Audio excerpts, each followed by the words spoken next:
Hello, everyone. This is Bill Apter, and I just finished taping an episode of Count It Out with Mike and Tyler, or Tyler and Mike. They're brilliant hosts. You've got to listen. You've got to see. Count It Out. Yeah, I endorse it. They've got the After Chat seal of approval. Hey guys, this is Tyson Kidd, and you're listening to Count It Out with Mike and Tyler.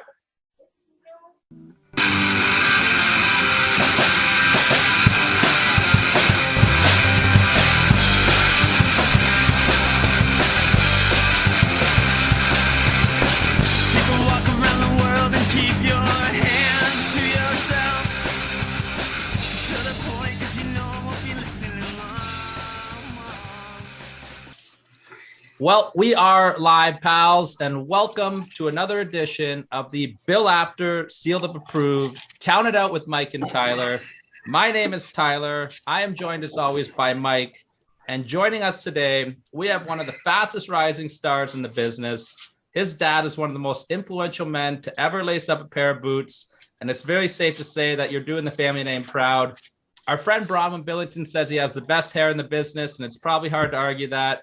Of course, I am talking about AEW star Brian Pillman Jr. Brian, thank you so much for joining us today. Hey, thank you guys for having me. It's really cool. Really cool to be on here.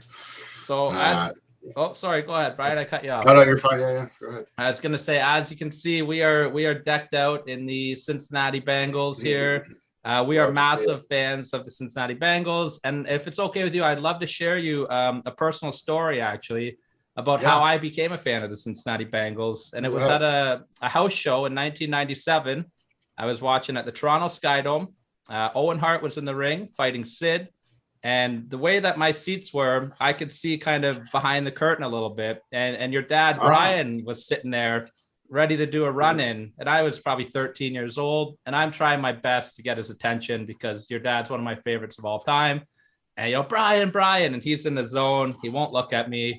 And then some guy beside me goes, call him a Cincinnati Bengal. So I go, hey, Pillman, you Cincinnati Bengal. And he looked up, gave me the thumbs up and the smile. A couple years later, when I got into football, I'm bleeding the orange and black, man. That's awesome. That's a really cool story that got you into the Bengals. That's really sweet. How about yourself, Michael? How are you a fan of the Bengals? You know what? I didn't start watching football until about a year and a half ago. Okay, you guys are from Toronto, right? We're from Toronto. I've been a hockey guy my whole life. I've been conditioned to be a hockey guy. That's what I was gonna say. Yeah, you guys are hockey people up there. And then when I moved to the area that I live in now, for some reason, there's there's no hockey fans. There's not as many hockey fans, and it's all football guys. All my work guys are football guys. I met Tyler, and he's a football guy. And I said, you know what? I'm going to start getting into this football thing. And I started, but I said I need to pick a team, and Tyler was a big Bengals fan, so I'm just going to jump on his bandwagon and do what he does. And the very next season, we had the best season. I jumped on at the right time. So thank you. Thank you for that, Michael. I think it was your fandom that pushed us to the moon. Yeah, it wasn't Jamar Chase at all. No, it was all Bengals to the moon, baby. That's it. Who day, baby.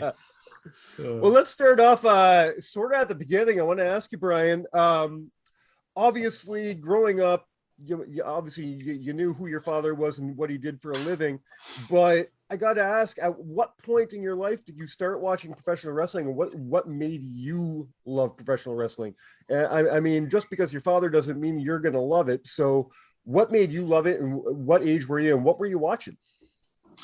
Sure. I mean, when I was younger, it was kind of just thrusted into my life. It wasn't something that I, naturally acclimated to. So, by the time I started getting a little bit older, I kind of stopped watching it and stopped following it. Obviously as a young kid, I was super into the Hardy Boys and stuff like that, and I'd play the freaking PlayStation games and all that. And it was a good time. But yeah, as I grew a little bit older and grew to kind of understand that the business, had kind of put me in this position in life where, I'm fatherless, this, that, and the other. I kind of zoned wrestling out. It was focusing more on school and football. Obviously, I played high school football, and it was those guys that kind of helped me get on my feet and kind of like get focused in life. So, it wasn't a lot of thought about wrestling. It always was a thought in the back of my head that maybe it was something I could pursue one day. But I was kind of bitter towards it, and bitter towards the wrestling business. If it makes sense. So it really wasn't until I was about 22, 23 that I started to really open myself up to the idea. I had finished college. I was doing about as good as you could do, I guess, depending on what the teachers tell you to do. I was just kind of trying to follow a straight and narrow line and be a good dude. I was just kind of a gamer and stuff, and finished college working in database management, just sort of your run of the mill 9 to 5 type of person, and I was happy that I could succeed at that, what I mean? And I felt very, very good about where I was going in life. I was living with 2 of my best friends. They bought a house, and I was helping them kind of get on their feet by living with them. So I was out on my own, doing my own thing. And I don't know, but one day it started calling to me. I realized that I wanted more in life, and I realized that my personality and my gifts and my genetics and all that kind of attribute to a career in wrestling. You know what I mean? So I didn't want to ignore all these gifts that I had and this awesome legacy. So I started getting involved in wrestling and watching YouTube and stuff, and BTE and the Young Bucks and Cody and Kenny and all those guys. And I think just being able to see the outside world outside of the WWE made me hopeful, because then I could sort of detach from the idea that wrestling killed my father, and put more of that. Not that there's anybody really to blame but himself, but in my own adolescent sort of mind, just sort of put that blame onto WWE and not, of course, the entire sport as a whole, Mm-hmm. And maybe I can give this a chance, because I didn't know. I thought the only way to break in was through the WWE. I didn't know there was independent schools. I didn't know there was indie wrestling. I didn't know anything, But to be able to see these guys, these superstars that are making it famous on YouTube and with the indies and shit, and then Cody obviously recognizing that and joining up with them and sort of making up, these guys were like super, celebrities just traveling around, and, they didn't need the WWE, they were able to make it on their own, and the Young Bucks are family men, stuff like that. So to see all these good guys out here making it in wrestling, I thought, well, surely I could make it to some capacity and not fall down the path of, drugs and alcohol or get myself killed. You know what I mean? So in wrestling, the wrestling world's changing, right? There's not that big of a push for all the partying and all the going out. So it is a much more tame environment. It's a very creative and fun thing, and I just sort of fell in love with it from watching those guys and mainly watching, the Japanese wrestling and seeing Kenny and Jericho. That was the big feud over in Japan with Chris Jericho and Kenny Omega. So that was kind of cool. And that kind of just got me really fired up about it. And then I went down to Rip Rogers and OVW for a few training classes, mostly just taking some bumps and learning how to cut a promo. And then when I officially started training was in September of 2017. I moved up to Calgary, Alberta, Canada to live and train with Lance Storm for 3 months. And after that, the rest is history. As soon as I came home, I started taking indie bookings, and I started charging money to wrestle. And I was making a living wrestling since then. It was pretty much booked every weekend, booked up. It's amazing what you can do with the internet and the connectivity of the world. No, I love that you mentioned the fun aspect, because that really showed, especially when I first started noticing you get involved. When I found out you were starting to wrestle, I remember seeing you in, I want to say it was early 2019 when you showed up. You didn't even wrestle; you just showed up at that Ken Shamrock bar brawl thing, and you're just sitting there. It just looked like you're having the time of your life. You had that spot where ODB put was a penalty forward facing your crotch, and you just look like you're having the time of your life. I'm like, there we go. And that's what's missing in wrestling right now. And that's what got me back into that style of indie wrestling, was that kind of show, because it was so stupid and silly. And then there's Brian Pillman just having a beer and having a good time.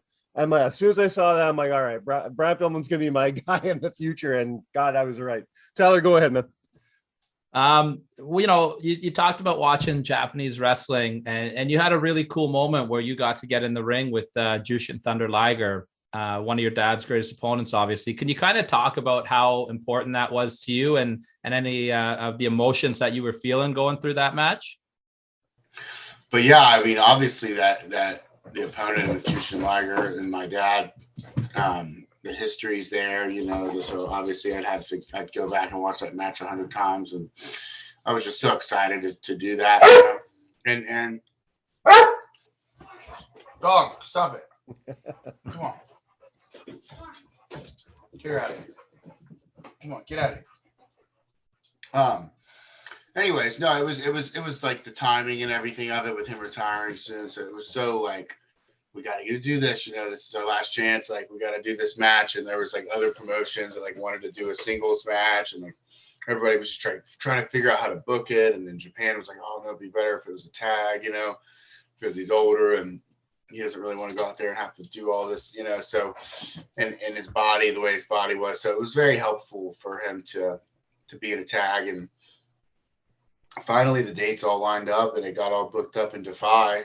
And it was great for me for a lot of reasons, just to reconnect with Liger, and I got to give him a photo of my dad and him like working together, and like a framed little photo for him, and to connect with somebody like that. It was good for that. It was good for the experience I got in the ring with him, to kind of feel how he moves and how an older, more experienced wrestler might operate and stuff. And then one of the coolest things was getting to meet the New Japan guys, like a lot of those young boys, like the young Lions that were on the match, Carl Fredericks, Clark Connors, Alex Collin, like those guys, like that are really talented and like super badass, because obviously they'd have to be brought into the dojo, you know. So so you'd be able to kick off a friendship with them has been huge for me, just to have some guys, you know, that when I see them, it's like, you know, we're always gonna have a good time together, because you know, there's some hardworking, badass guys, you know, and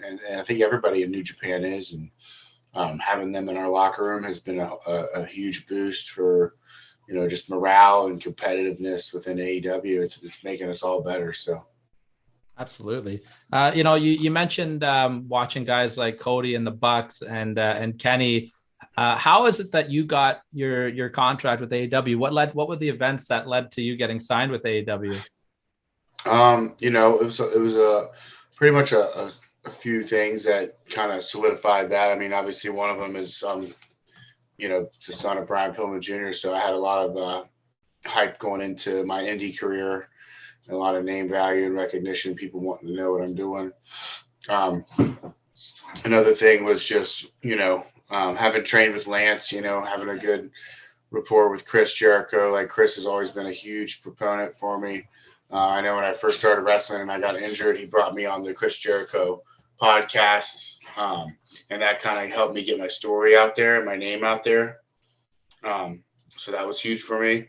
And then just, you know, throughout those indies, you know, when you're booked on all these top indies, you know, so are guys like the Lucha Bros, so are guys like the Young Bucks. You know, at the time they were still doing some shows before AEW came to be. So, and specifically they did like a loop of shows, them and Cody, where they would show up as surprises and help promote AEW as the next big thing.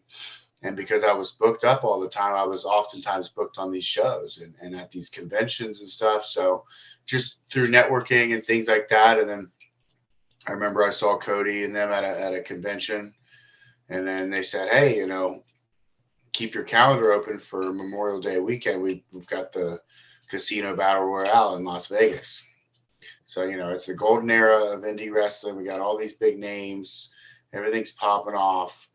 And they want to give a spot to little old Pillman Jr. in the Casino Battle Royal. And then that's how it kind of got started with my relationship with AEW. It was incredible. I went out there, and I was the first entrance at AEW ever. Really? Oh, that's Yeah, right. I came through the curtain before anybody else ever had because technically Casino Double or Nothing, the first one was technically the first AEW event, right? That's so right, All yes. In. All In and shit was not. It was not technically an AEW show, right? It was just called All In. They didn't know what they were going to call the company. And then it worked, and they were like, oh, fuck, we got to come up with a name now. But anyways, So yeah, I like a lot of the talent was preloaded because that's how the format for the battle for the pay-per-view was. It was like, all right, the pay-per-view is going to go live, but we'll already have some guys in there. Like, I think they had entrances. They just weren't televised. You know what I mean? Like even like MJF, like a lot of guys were just preloaded, like big stars like that. Like, I think Sean Spears is preloaded, but like, as soon as the fucking live stream comes on, you know, the first thing you see is Pillman Jr. walking down. So Yeah.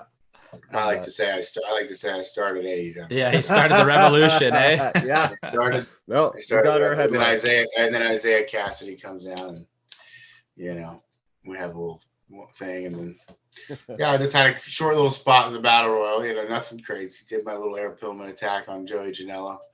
Huge props to Joey for like making sure I got that in. It was one of those things where like you're just trying to get something, you know, you're just trying to get a little something in there. And then one of your brothers walks up and goes, you know what, I got your back. So That's that cool. was nice. Yeah, make the most of the time that you're given, right? Mm-hmm. Staying with AEW, I'd love to talk about the formation of the Varsity Blondes.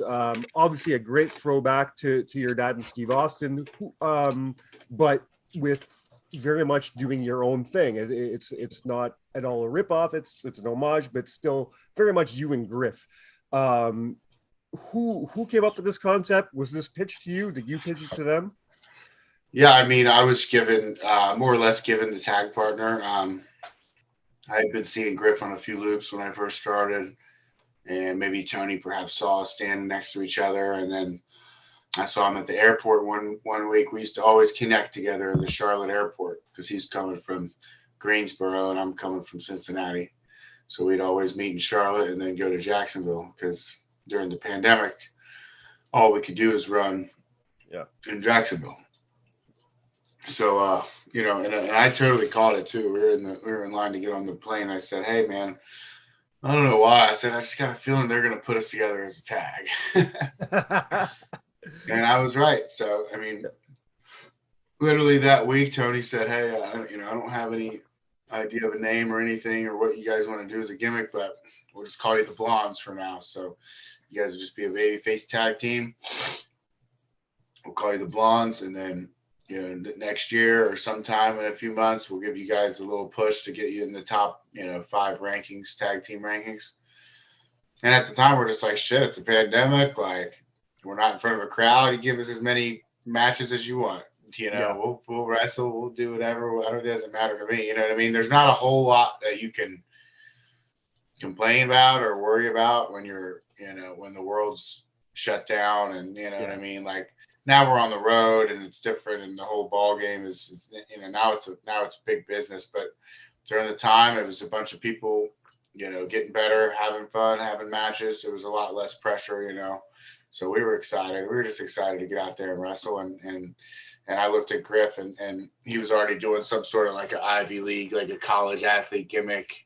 And I looked at myself and I thought, well, you know, I can meet in the middle with him on here. You know what I mean? Like, I could probably come up with something a little bit crazier and a little more elaborate, but sometimes it's better to keep it simple and keep it relatable. And I thought, you know, I can order us these really nice Letterman jackets. We'll get them from an official place that are like real, like embroidered stuff. So we got real quality jackets. You know, I thought I'll come up with really good gear for us to have, like good concept, just simple, but, you know, good colors and stuff. So I pretty much came up with everything. You know, I came up with,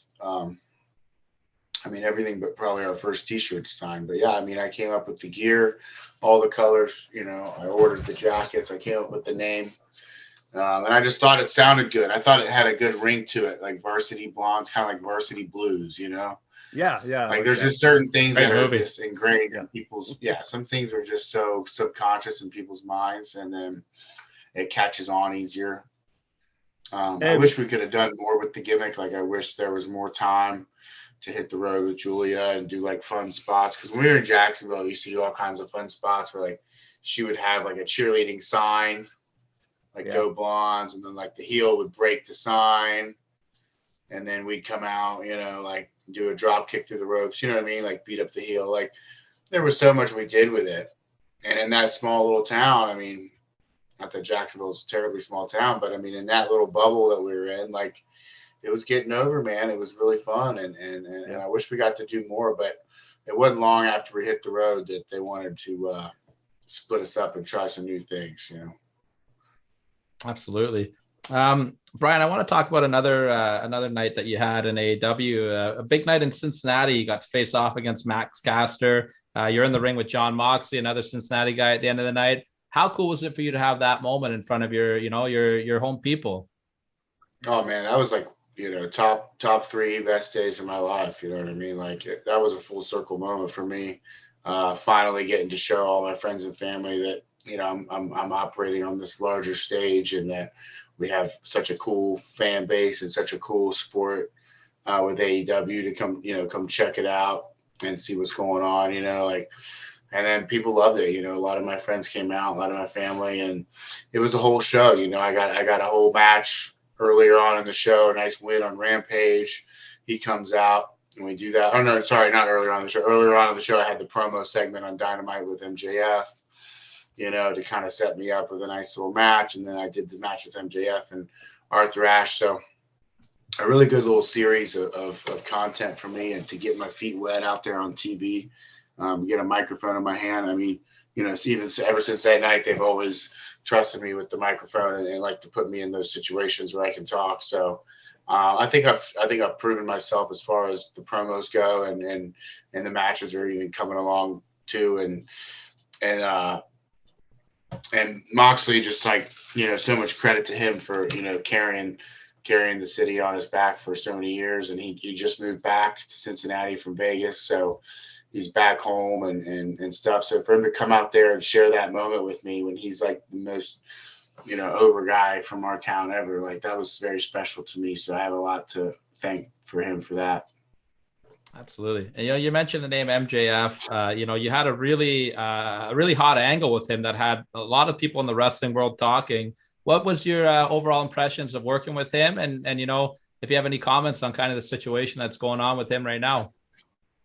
Yeah, I'm not too sure what's going on with him right now. You know, we used to be a lot closer, but, you know, as work and stuff and things start getting more serious and personal, you tend to, you know, try to prioritize work when you're at work, and it's a lot less about being buddy. But, you know, there used to be a time him and I came up on the indies together, and, you know, I sort of introduced him to his current girlfriend now and stuff. So, no, I think Max is a good kid, but at the end of the day, you know, we all want more. You know, the grass is always greener on the other side, but you know, he's a smart kid, and I think he'll land on his feet and stuff. But yeah, that angle was good. I wish we could have got more out of it. They told me straight up from the beginning that it was just going to be a short thing, and I thought, you know what, we have something more here. You know what I mean? And I think, you know what I mean? Like, again, I'm young and I just want it all, you know, so it's not really anybody's fault, but I just thought, oh man, I want to do this for, you know, not just 3 weeks. Let's do this for 12 weeks, you know, like, let's just get a good program out of it, you know, but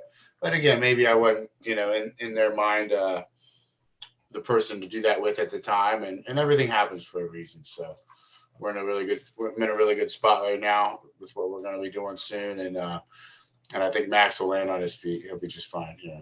Absolutely. I'd love to get your opinion on something really cool that I think AEW just did as well. And that's the Owen Hart Foundation tournament. What was your overall thoughts of the tournament? Was there any little bit disappointment on your end that you weren't involved in that tournament, considering your connection with the family? Yeah. I mean, I'll just go ahead and say it straight up that I wish I was in it. You know what I mean? I wasn't too upset about it at first. You know, obviously there's a lot of great talent in there.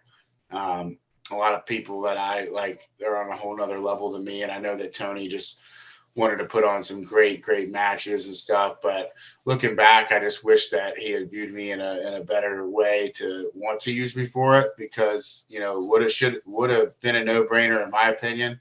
So I guess I take that a little bit to heart, that maybe I should have worked harder or been a better singles athlete at the time for him. But unfortunately that was not the case. And it is a kind of a shame, because, you know, there was no one in the tournament to really represent, you know, like that connection to the family. You know what I mean? There wasn't anybody, at least that I could think of, that was of a direct connection. So I think it just makes me hungrier and more ready for the future to I mean, I've been training every day just for the next year's tournament. You know what I mean? Like I'm so beat up about not being in it, that I want to do everything I can to be in it next year. Cause, and I just got back from wrestling in Calgary for Bret Hart and his sons, Dungeon Wrestling. They're just starting back up. Wonderful little promotion. And just the amount of people that were like there to see me and meet me just made me feel like so proud to be connected to that city, so proud to be connected to Calgary and its people and that family. And in a way, I felt like I sort of let them down by not being in the tournament, And a lot of people did ask me that, in the meet and greet. They're like, "Oh, why weren't you in the tournament and stuff?" And I can't, I can't really blame anybody but myself. Maybe I wasn't ready for it. I don't know. But again, it's pro wrestling, and everything is sort of put out there to tell a story and to entertain people, and that's what the Owen Hart tournament did this year. It was incredible. The matches were incredible. It was very entertaining, very prestigious. I can't be too selfish about not being in it, but I will say that it is a huge goal of mine going forward, and I don't want to be left out next year. I think that that would be a mistake on anybody's part, my part or the company's part, to exclude me from it next year. So. I do like the tweet that you put out. It got a lot of positive vibes about maybe seeing the Brian Pillman cruiserweight tournament. Yeah. I enjoyed that as well. I just want to put it in That'd the be universe, great. Manifest it, Yeah, that'd be great too. I'm glad you brought up the dungeon wrestling. I did want to ask you about this. I'm gonna age myself here and say that I was a teenager when your dad was doing his thing in the 90s, and it's easy to say because of his training by Stu and his time in Stampede, his time in the CFL, his time in the Hart Foundation. In the 90s, your dad was an adopted son of Canada. We loved Brian Pillman in Canada as much as we loved any member of the Harps. Now, spin forward, we got you trained by Lance Storm, spending a lot of time in Calgary. We see you in places like Dungeon Wrestling, in C4 over in Ottawa, stuff like that. Yeah. I think it's very easy to say you have also become an adopted son in Canada. Do you feel that love when you're here? Do you feel that connection to Canada like your dad did? Yeah, absolutely. Like I said, just being in Calgary was a surreal experience, and I think because I moved there and trained there and got in with Lance, I think that get down story. You can see her on the screen there. Yeah. We get animal run-ins every week on our show between my dog and my two cats. Yeah. Animal run-ins are part of the gimmick. And my 4-year-old. But like the love I got from those fans, those people in Calgary, it can't even be measured, because like they just wrapped a line around the building just for the meet and greet, just to see me, and I thought, I was the first match, so I didn't stay out there before the show, but I did my first match and the intermission came around and I went out there and I looked around the building and I thought, God damn, all those people just to see me. Yeah. And I think that's what made it harder on me to accept that I wasn't in that tournament, because I thought, man, like, I feel like I let all these people down, like they're, this whole tournament's about Owen, it's about Calgary and like pro wrestling. And like, I can't even fucking lace them up and get out, give me a chance, so definitely something that's going to, probably keep me inspired and keep me hungry for the years to come. I'm really excited to continue to work hard and to make it up to the people of Calgary and Canada as a whole. Like, hey, I'm not just trying to be in this tournament. I'm going to win it. Yeah, big too. That's a real good story that can be told over the next year or two. You can vent that frustration, hopefully get some promo time, and then it could lead to a good spot for you in the tournament next year, right? Oh, of course, while we're on the topic of Canada, the rumors are swirling around. We're ready for it. When is AEW coming to Toronto? I'm sure you're the guy that makes all those decisions, but I booked the show and all the talent. I do think that's where we're going, though, right? I think that's the next, I think that's our first stop. Isn't that kind of a known thing? It's been a swirling rumor. I don't know if it's ever been confirmed. I think. Well, wasn't there like a scheduled date before the pandemic? And then before the pandemic, there was. Yeah, right. There was. Yeah, it was like we were supposed to go there first. Yeah, so I think I think with just the demographic there and the demand for wrestling and how easy it is to get there, like staying on the east side, I think that is our first stop for sure. I didn't have any issues at the border getting in and out. Canada border was very good to me, so I don't think we should have too many problems getting over there. I think it's just a matter of economics and stuff right now, seeing how many tickets we can sell, because we're running really hot, so a lot of towns would want to see us, and if we can make more money in another town, I mean, it's just hard to kind of play the business role too. And we can't just bring everybody wrestling every night, so we got to kind of pick and choose our cities and stuff. But I'm sure that Harrington and those guys in charge of the numbers are looking at it, and we should be there very soon. Yeah, absolutely. We'll just ask you a couple more questions. You've been so great with your time as we start to bring it down a little bit here. With such a loaded roster that AEW has, what's your mind frame of ways that make you stand out more and to be noticed, to get that TV time? Like, do you have like a certain mentality that you bring to the table that, will help you get that TV time competing with such a talented and loaded roster? Yeah, I think especially with so many guys, I think a lot of it is sorry, I gotta send my barber something. Forgot to pay him. A lot of it could come down to survival of the fittest. You got a lot of these guys getting injured with so many guys on the roster. Some of them are bound to get, not that I would wish that upon anybody, but if you have a safer wrestling style, like me and Griff, like we like to more or less keep it simple. At some point we have to rev it up in bigger matches, but if we can protect ourselves and stretch and warm up and be in good shape, I'm one of the best in shape guys on the roster. That's another thing I do to separate myself. If you put me next to any of the guys with the shirt off, you know what I mean? I'm going to look, in the top percentile of the people on the roster. I'm in very good shape, good upper body shape and strength. So, it's all about being ready every week. You know what I mean? You never know when you might get started on some new project and you might get a push. I mean, I just found out yesterday, I didn't even have an idea or an inkling that we'd be doing something with Christian and Luchasaurus. And now we're having a tag match with them next week. So it's like anything could pop up at any moment. And you just got to always be ready for those opportunities, be in good shape, be tan, have your hair ready. The hair is a big thing for me, So it's over. Yeah, you just have to always be on your game. That's how I say it. And I think for a while I was afraid to take indie dates because I didn't want to get hurt. But then I realized that you have to do as much wrestling as you can to get better and to stay good and to not be rusty. It's because when you stop wrestling so much, and then all of a sudden you show up and they want you to have this big match, and then you go out there and you get hurt because you haven't been working, So you got to stay working, stay busy, and stay confident. And on top of all those important aspects of presentation. And I think that's how you kind of wiggle around and find your spot on the card, Yeah. And I think my spot on the card is in Griffin as well as we're very reliable couple baby faces that'll do whatever's needed of us. So absolutely. One of the last things I want to ask you, Brian, little fanboy thing here is we had TJ Wilson on the show a few months back, and he told us, we asked him about this, and he said we had to ask you about it whenever we got to talk to you about it. And that's the recreation of the Heart Foundation picture. How did that come to be? That looked like a lot of fun for you guys. TJ kind of threw it at you. He said it was your idea. Is that true? Yeah, we were all standing around. I went down to train at Natty's, and Davey Boy came out to train as well.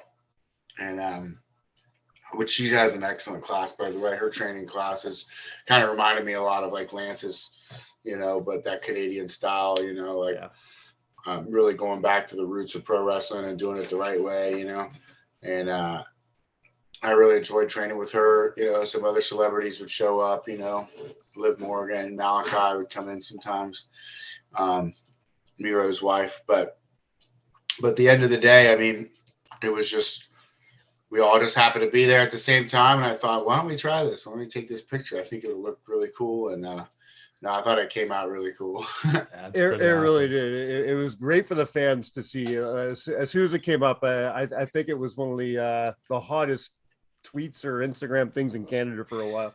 Yeah, no, for sure. We definitely got y'all's back, and that's the thing. Like, we're all kind of spread out. You know, they're down at the WWE. I'm at AEW, and Davey Boy's going over to Japan a lot still. So, but whenever we all get together, we're all like family. You know, I mean, it'd be cool if we were all under one brand or under one roof, but might be a while before that happens. But man, it's definitely really cool to be connected to that family, and it always reminds me of a greater purpose for me. You know, having just lost my mom and stuff, and not really having too many allies in the business, you know, just because, not that in a bad way. It's just, I think a lot of people assume that I'm good to go and then I've got it all figured out. But, you know, that's not always the case. You know, it's nice to have people to talk to and get advice from that have nothing to gain from me and can just kind of be family to me. So. Absolutely. I love hearing that's a hell of a family to have your back too, right? Yeah, absolutely. The last question I'll ask you, Brian, and we'll let you go today. You know, we talked about the loaded roster on AEW and AEW not being afraid to open up that forbidden door. Is there anybody that you take a look at personally on the roster or outside of the company and you're like, I want to do something with that guy. I want to work a program with him. Is there anybody that you've got your eye on? Yeah, I mean, it's a shame because, you know, Kenny's one of my favorite wrestlers ever. So it sucks that he's been going through so many injuries and doing so much with his body because, and you know, and I have so much respect for him because of that, you know, because he gave so much of himself to this sport. But yeah, I feel like if I could pick him out of you know, I'd want to work with Kenny and just to kind of show him like how much I've learned from him and how much I take away from him. I think some people see it in the way I work too, but and recently I've done a bit with Will Ospreay over at Warrior Wrestling, and I just think Will Ospreay is the best wrestler today right now. I think he's on a whole nother level. His confidence, his control, you know, he's a great heel. He's really refined his style. You know, he's in great shape. He looks good. I mean, he's just a great ideal wrestler of what I would think of in my head as the perfect wrestler. So I would love to work with Will again at some point in the future at AEW or elsewhere. So perfect. Brian, I can't thank you enough for your time. I'm going to let Mike go ahead and take us home here. Again, thank you so much, Brian. We really appreciate you being here today. On behalf of Brian Pillman Jr., Tyler, we have been counted out. Cheers.